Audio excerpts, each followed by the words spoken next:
Hello happy souls, this is Kawasaki KB100 OTZ rebuilt, and these are all the segments which are classified for the switch generation project. Now we are in chapter 6, removing the body parts. In that we are in part 1, removing the side covers, battery and the fuel tank assembly.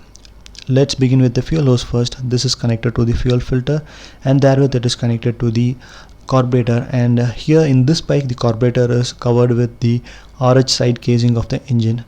And this is the original part. If you are going to replace it, see this as a reference. The original comes with a sleeve around it for the protection. And after then we completely drained the fuel from the tank. And on my advice is not to use the petrol for the 4-stroke engine. And then coming to the side cover, here the screw was already missing. At the front you have to lift and pull towards your direction, and at the right normally you have to drag it towards your direction. It easily comes. And inside the battery belt was missing, and this is an old type battery where we have to recharge with the distilled water, and it comes with a breathing tube. And we just remove the terminals, and underneath tire tube was there to reduce the vibration. And then we move to the RH side. Here the screwdrivers are useless because the slots were of a bigger type, so I just used a 1 rupee coin. This is same as in the Splendor type utility box. The first make didn't come with a lock set.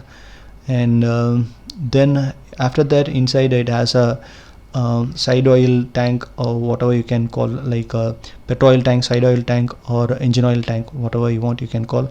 Here it is connected to the fuel hose with a clip. First remove the clip, and then you can easily remove the hose, and that hose is connected to the pump. And after that, underneath 10 mm bolt is there for holding the oil tank. And here you have to loosen it first with a 10 mm socket. And this is a bracket which holds and locks the tank assembly. At the top it is locked at with a bush, and this is the bracket which slides and holds the entire assembly. And this is a booster. It is connected to with a spring band clamp, and this is same as like in Yamaha RX 135, RXZ and Suzuki Shogun Supra bikes. Like this is a booster. And after that, here it doesn't have any nuts or bolts. Just lift at the rear and front. You have to slide it, and then you can easily remove the fuel tank. And that is a clamp at the front which holds it, like it is same as in other bikes. And this is a part which holds at the rear, which comes without a nuts, bolt and split pins. And this is the front part, and this is how the locking mechanism for the rear one. See you in next video. Bye.